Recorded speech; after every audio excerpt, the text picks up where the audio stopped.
Hello everyone. हमने real and complex analysis का 4 year series chapter शुरू किया था। इस वीडियो से प्रीवियस वीडियो में हमने कुछ इंपॉर्टेंट डेफिनेशंस को कवर किया था। इस वीडियो में हम कुछ इंपॉर्टेंट रिजल्ट्स को देखेंगे जो आपके क्वेश्चंस में यूज हो सकते हैं। ठीक है, तो सबसे पहले हम देखेंगे some important results on integrals. Integrals के ऊपर आपके कुछ इंपॉर्टेंट रिजल्ट्स को हम देखेंगे।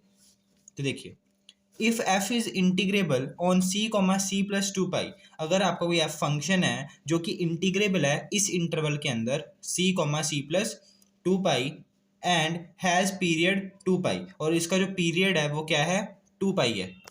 पीरियड के टू पाई होने का क्या मतलब है, ये मैंने आपको इस वीडियो से प्रीवियस वीडियो में पढ़ाया था पीरियोडिक फंक्शंस में।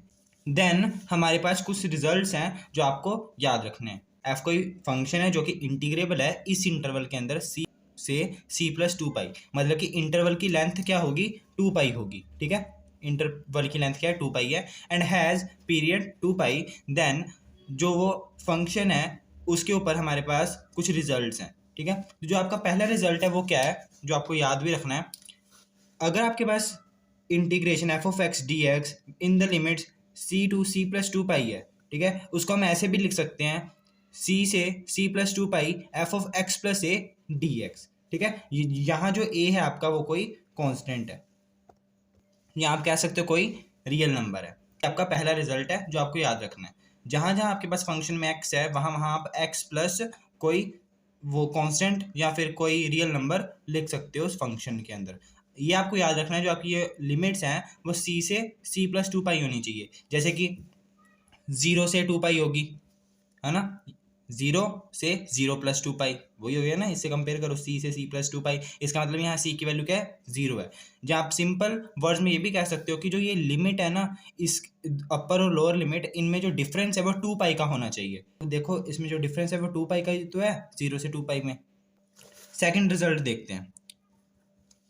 अगर आपके पास कोई इंटीग्रेशन ऐसी है सी से सी प्लस टू पाई, मतलब 2 पाई का ही डिफरेंस है अपर और लोअर लिमिट में, और इंटीग्रेशन आप किसकी कर रहे हो, sine n x D x की। और सिमिलरली सी से सी प्लस टू पाई और आप इंटीग्रेशन कर रहे हो कोस एन एक्स की, तो आपके पास जो आंसर आएगा इन दोनों का वो 0 आएगा। कहीं भी आपको ऐसा दिखे ना कि इंटीग्रेशन की लिमिट्स के बीच में जो डिफरेंस है वो 2 पाई है और यहाँ साइन एन एक्स है या फिर कोस एन एक्स है, तब आपके पास आप मतलब कि वहाँ सीधा क्या लिख सकते हो, 0 लिख सकते हो। इसका आंसर सीधा क्या आएगा, 0 आएगा। जैसे एग्जाम्पल के तौर पर आपके पास ऐसे है सी से सी प्लस टू पाई और साइन 3x डी एक्स। तो आपको पता है, आप देखोगे यहाँ जो लिमिट्स के बीच का जो डिफरेंस है वो 2 पाई है और ये साइन एन एक्स वाला है, तो इसको हम सीधा क्या लिखेंगे, 0 लिख देंगे। ठीक है, थर्ड रिजल्ट देखते हैं। थर्ड रिजल्ट में आपको क्या कहा गया है, इंटीग्रेशन सी से C plus two pi cos M x into cos N X है अगर। ठीक है, अगर आपके पास लिमिट्स जो है उनके बीच का डिफरेंस 2 पाई है और इंटीग्रेशन आप किसकी कर रहे हो, इन लिमिट्स के बीच में cos M x into cos N X की, मतलब कि यहाँ m कोई दूसरा नंबर है, n कोई दूसरा नंबर है, मतलब m और n यहाँ इक्वल नहीं है, तो उस केस में इस पूरी इंटीग्रेशन को आप क्या लिख सकते हो, 0 लिख सकते हो। m और n यहाँ क्या है, डिफरेंट डिफरेंट है, तो ये आपको एक रिजल्ट याद रखना है। अब मान लो अगर ये m अलग अलग नहीं है, सेम ही है, मान लेते हैं for m is equal to n, m is equal to n के लिए ये इंटीग्रल की फिर वैल्यू क्या आएगी वो देख लेते हैं। तो देखिए, अगर m n के इक्वल ही है तो मैं इस इंटीग्रल को ऐसे लिख सकता हूँ, c से c plus two pi cos M x into cos M X. n की जगह भी मैंने m ही लिख दिया क्योंकि m और n तो इक्वल है ना, डी एक्स। इसको अब हम कैसे लिख सकते हैं, c से c प्लस टू पाई ये आ जाएगा cos square M X D X आ जाएगा, है ना। अब इसका जो आंसर आएगा वो आपको हमेशा याद रखना है, वो पाई आएगा यहाँ पाई आएगा, और यहाँ जो m है वो कोई भी आपका नंबर हो सकता है, ऐसे 0 1 2 3 ऐसे नंबर। सिमिलरली यहाँ जो m और n है ना वो भी ऐसे नंबर हैं, 0 1 2 3 4 ऐसे नंबर्स हो सकते हैं। तो एक तो रिजल्ट आपका ये है जो आपको याद रखना है कि अगर cos M X cos N X की integration in the limit C to C plus two pi के अंदर हो रही है तो, और m और n यहाँ इक्वल नहीं है तो वो सीधा 0 के इक्वल आ जाएगा। अगर एम और एन इस केस में इक्वल हैं तो उस केस में आप जब मल्टीप्लाई कर दोगे आपके पास cos square M X D X बन जाएगा और उसका आंसर क्या आएगा, पाई ही आएगा। ठीक है, तो एक रिजल्ट आपका ये है, ये आप डायरेक्ट यूज़ कर सकते हो, ये बी सी डब्बे के अंदर डाल लो। नेक्स्ट देखते हैं, और रिजल्ट इंटीग्रेशन के ऊपर ही। इसी तरह ही साइन के केस में भी है। अब यहाँ दोनों कोस कोस थे ना, अब यहाँ दोनों हम साइन साइन लिख देते हैं, मतलब sine m x into sine n x और डी एक्स, और लिमिट्स कहाँ से कहाँ तक है, जीरो से सॉरी सी से सी प्लस टू पाई, मतलब कि डिफरेंस कितने का है, टू पाई का है लिमिट्स के बीच में। तो इसका आंसर भी जीरो आएगा, कब, जब एम और एन इक्वल नहीं है। अब देखिए अगर ये एम और एन इक्वल है तो उस केस में आपका ये इंटीग्रल क्या आएगा, तो ऐसे ही आएगा, पाई ही आंसर आ जाएगा इसका भी। ठीक है, सी से सी प्लस टू पाई, दोनों अगर इक्वल हैं तो एम को मैं जहाँ एन लिख देता हूँ, जहाँ एन को एम लिख देता हूँ, क्योंकि दोनों तो इक्वल ही हैं, तो साइन एम एक्स लिख देता हूँ, मतलब कि एन को भी मैं एम लिख देता हूँ और इसका स्क्वायर कर देता हूँ, और डी एक्स, तो ये आपके पास क्या आएगा, पाई आएगा। ठीक है, ऐसे रिजल्ट है सेम टू सेम। नेक्स्ट देखते हैं फिफ्थ रिजल्ट। अब देखिए, अब यहाँ कोस था, यहाँ भी कोस था, यहाँ साइन था, यहाँ साइन था, अब एक साइन है और एक कोस है। ठीक है, अब इंटीग्रेशन किसकी हो रही है, एक साइन और एक कोस की, जैसे साइन एम एक्स और कोस एन एक्स। ठीक है, इसका जो आंसर आएगा वो क्या आएगा, जीरो आएगा। एम और एन चाहे अलग अलग हो चाहे सेम हो, इस केस में आपके लिए आंसर क्या आएगा, जीरो आएगा। तो आप यहाँ लिखोगे for all m comma n, हर एम कोमा एन के लिए। यहाँ एम और एन सेम भी हो सकते हैं, एम और एन डिफरेंट भी हो सकते हैं, पर आंसर आपका क्या आएगा, जीरो ही आएगा, चाहे सेम हो चाहे डिफरेंट हो इस केस में। ठीक है, और एम और एन की आपको पता है वैल्यू क्या है, 0 1 2 3 ऐसी वैल्यूज ही होनी चाहिए। नेक्स्ट रिजल्ट देखते हैं। इंटीग्रेशन अगर माइनस ए टू ए है, क्या है, minus a to a f of x D x, मतलब कि लिमिट जो हैं वो माइनस ए टू ए है। अब यहाँ टू पाई का डिफरेंस नहीं हमने कहा, हमने यहाँ माइनस ए टू ए कहा है, तो डिफरेंस कितने का हो गया, माइनस ए से ए तक का जो डिफरेंस है वो कितने होगा, टू ए का होगा, है ना। अगर आपको डिफरेंस निकालना तो आप कैसे निकालोगे, upper limit minus lower limit कर दो, तो अपर लिमिट ए है, लोअर लिमिट क्या है, माइनस ए है, एक माइनस बीच में लगेगा ही, तो ये आ गया टू ए आ गया। इसका मतलब अगर आपका डिफरेंस टू ए का है, जनरल में हमने बात कर दी कि टू ए का डिफरेंस है, जरूरी नहीं है कि टू पाई का ही लेना है, टू ए का डिफरेंस होना चाहिए। तो टू ए का मतलब टू पाई भी हो सकता है ना, टू ए का डिफरेंस चाहिए तो टू पाई का भी हो सकता है, तो इसलिए हमने ऐसा टू ए में लिख दिया, क्योंकि जरूरी नहीं यहाँ पाई हो, और भी हो सकता है, जैसे कि हमने कोई और नंबर ले लिया, एल ले लिया, है ना, तो minus L two L F of x D x, तो हमने जनरल में बात करी है इस केस में। तो इसका क्या आंसर आएगा, इसका आंसर जीरो आएगा, कब, अगर हमने जो ये फंक्शन यहाँ लिया है वो क्या है, ओड फंक्शन है। तो ये बहुत इंपॉर्टेंट है, ये बहुत जगह यूज होगा।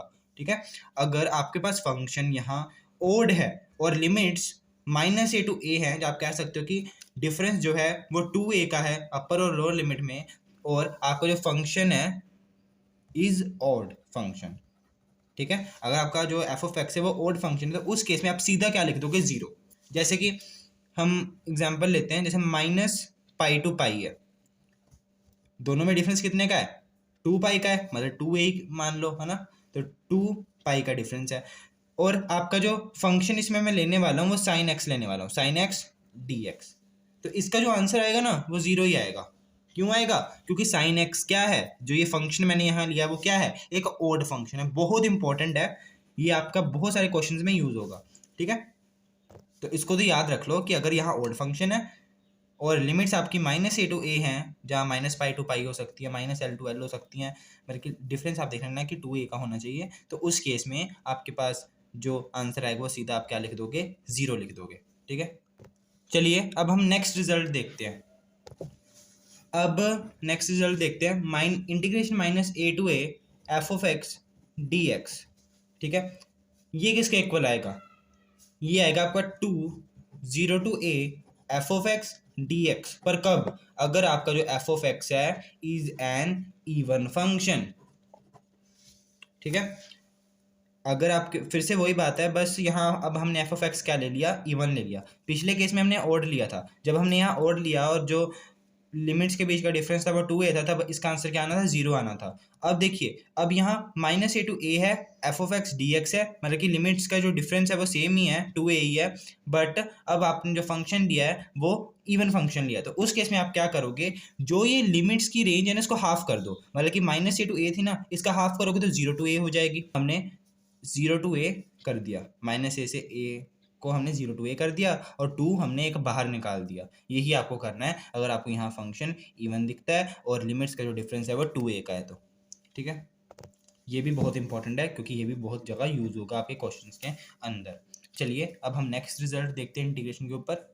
नेक्स्ट जो 2 रिजल्ट्स हैं आपकी बुक में वो आपको पता ही है। एक तो इंटीग्रेशन बाय पार्ट्स का फॉर्मूला है, आपको पता है इंटीग्रेशन बाय पार्ट्स का क्या फॉर्मूला होता है, बता देता हूँ फिर से। अगर आपके पास दो फंक्शंस की प्रोडक्ट हो रही है, 2 फंक्शंस की प्रोडक्ट हो रही है,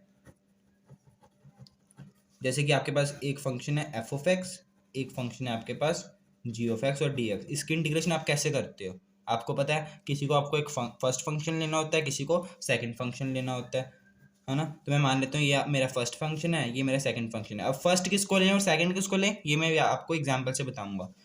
तो मान लेते हैं इसको मैंने फर्स्ट ले लिया, इसको सेकंड ले लिया, अब दोनों की क्या कर दो, हमें क्या करनी है, इंटीग्रेशन करनी है। तो इंटीग्रेशन हम कैसे करेंगे, एक फॉर्मूले से करेंगे। वो फॉर्मूला क्या है, जो आपका फर्स्ट फंक्शन है उसको एज इट इज रखना है पहले तो, ठीक है, और जो आपका सेकंड फंक्शन है उसकी अकेले की इंटीग्रेशन कर दो, ठीक है, माइनस में integration of differentiation of first function क्या था, एफ ऑफ एक्स, ठीक है, और इसको मल्टीप्लाई करना है किसे, इंटीग्रेशन ऑफ सेकंड फंक्शन से, और ये जो dx लगाया मैंने इस बड़ी इंटीग्रेशन का लगाया, बीच ब्रैकेट है ना वो इस इंटीग्रेशन के अंदर ही है। पहले आपको इस ब्रैकेट को पूरे को सॉल्व करना पड़ेगा, जो आंसर आएगा फिर आप उसको इंटीग्रेट करोगे x के रिस्पेक्ट में, जो भी वेरिएबल है उसके रिस्पेक्ट में। तो ये आपके पास फॉर्मूला होता है जो आपको याद रखना है, first function as it is, integration of second minus integration of किसकी, इस पूरी टर्म की, किस पूरी टर्म की, differentiation of first function into integration of second function,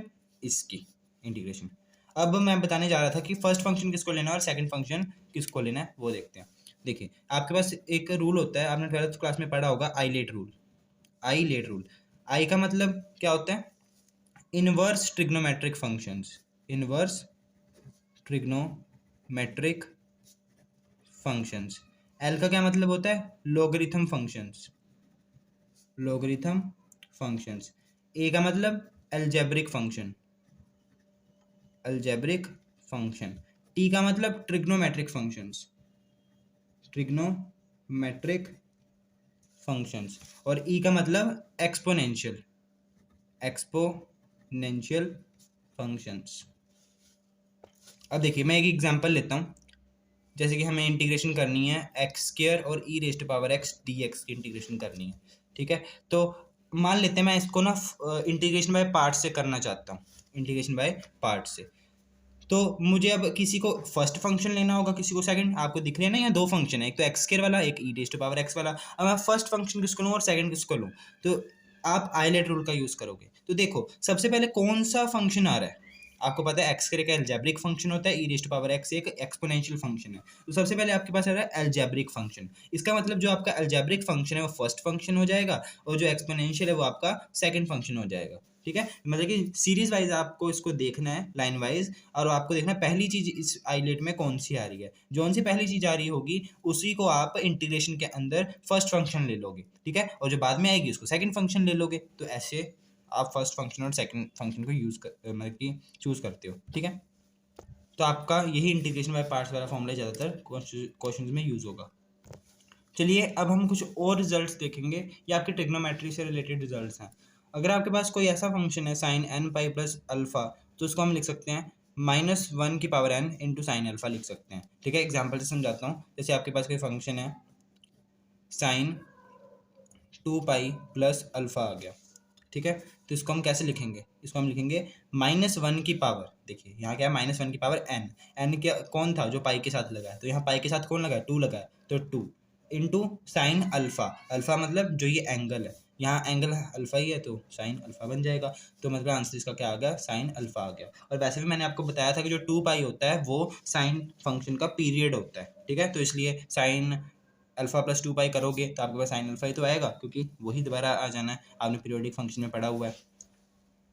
तो ऐसे ये प्रॉपर्टी का आपको याद रखनी है। ऐसे ही होता है कोस एन पाई प्लस अल्फ़ा, उसमें क्या होता है -1 की पावर एन कोस अल्फ़ा होता है। मतलब कि जहाँ भी आपको cos n pi plus alpha दिखेगा वहाँ आप क्या लिख दोगे, -1 की power n cos alpha. N क्या है, जो पाई के साथ लगा हुआ है, और अल्फ़ा क्या है, जो ये बैठा हुआ है। ऐसे ही नेक्स्ट हम प्रॉपर्टी देखते हैं, जो नेक्स्ट रिजल्ट देखते हैं। अब देखिए आपके पास अगर साइन पाई है, साइन 2 पाई है, साइन 3 पाई है, साइन एन पाई है, तो इन सब की वैल्यू जो होती है ना वो जीरो ही होती है। कोई भी पाई हो आपके पास, पर वो आपके पास इंटीग्रल मल्टीपल होना चाहिए। ऐसे नहीं कि पाई बाय 2 है या फिर 3/2 पाई है, 4/5 पाई है, उस केस में नहीं कह रहा मैं। यहाँ आपके पास अगर साइन पाई है, 2 पाई है, साइन 3 पाई है, साइन एन पाई है, 4 पाई है, 6 पाई है, और कि इंटीग्रल वैल्यू होनी चाहिए, जहाँ आप कह सकते हो नेचुरल नंबर होने चाहिए। ठीक है, ताकि एन यहाँ किसको बिलोंग कर रहा है, कैपिटल एन को, तब उसका जो आंसर आएगा वो सीधा आप जीरो लिख सकते हो। ठीक है, 2 पाई हो, 3 पाई हो, 4 पाई हो, ये याद रखना है, ये भी बहुत क्वेश्चन में यूज होगा, ये भी इंपॉर्टेंट है।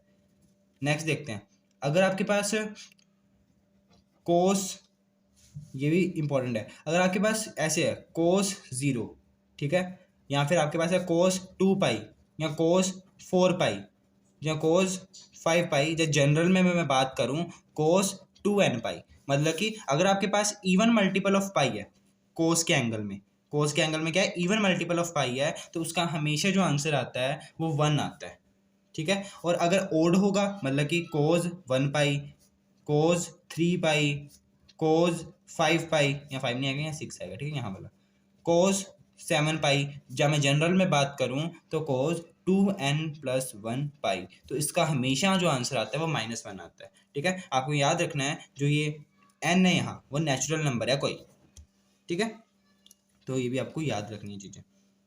साइन के केस में कोई भी पाई हो, कोई भी नेचुरल नंबर के मल्टीपल वाला पाई हो, वो हमेशा क्या आएगा, 0 आएगा। बट कोस के केस में अगर इवन मल्टीपल ऑफ पाई है तब आंसर 1 आएगा, और अगर ऑड मल्टीपल ऑफ पाई है तो आंसर -1 आएगा। और रिजल्ट देखते हैं कोस के, अगला रिजल्ट, अगर कोस π/2 है, ठीक है, कोस 3π/2 है, कोस 5/2 है, कोस 7π/2 है, या हम जनरल में बात कर लें 2n+1 π/2 है, तो उसका आंसर हमेशा क्या आएगा, 0 आएगा।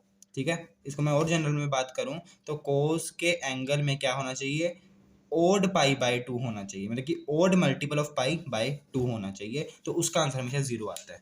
ठीक, हम साइन के केस में लेंगे तो ऐसे ही जैसे कि हमने कोस के केस में करा है, 1π/2, 3π/2, 5/2, 5π/2, पर साइन के केस में भी हम ऐसे ही लेंगे, पर डिफरेंस क्या है, इन सब की वैल्यू 0 आ रही है, बट साइन का जो पहला ओड नंबर इंटू π/2 है वो 1 आएगा, जो दूसरा ओड नंबर है, दूसरा ओड नंबर कौन सा होता है नेचुरल में, 3π/2, उसका आंसर -1 आएगा।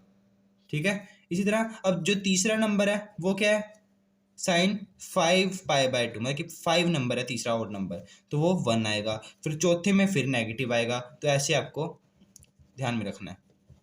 ठीक है, तो इस वीडियो में हमने क्या करा, कुछ इंपॉर्टेंट रिजल्ट्स को कवर करा जो बहुत इंपॉर्टेंट है, जो आपके क्वेश्चन में डायरेक्ट यूज हो सकते हैं। ठीक है, अगर आप इनको याद कर लेते हो अच्छी तरह तो आपको क्वेश्चन करने में कोई प्रॉब्लम नहीं आएगी, बहुत आसान रहेंगे। तो ये रिजल्ट्स तो वैसे बुक में आपके लिखे हुए हैं, तब भी मैंने आपको इसलिए करवाए हैं क्योंकि ये ज़रूरी हैं, क्वेश्चन में यूज़ होंगे ये, इससे आपके क्वेश्चन जो है आसान ही होंगे, मुश्किल नहीं होंगे। ठीक है, तो इनको आप याद कर लेना।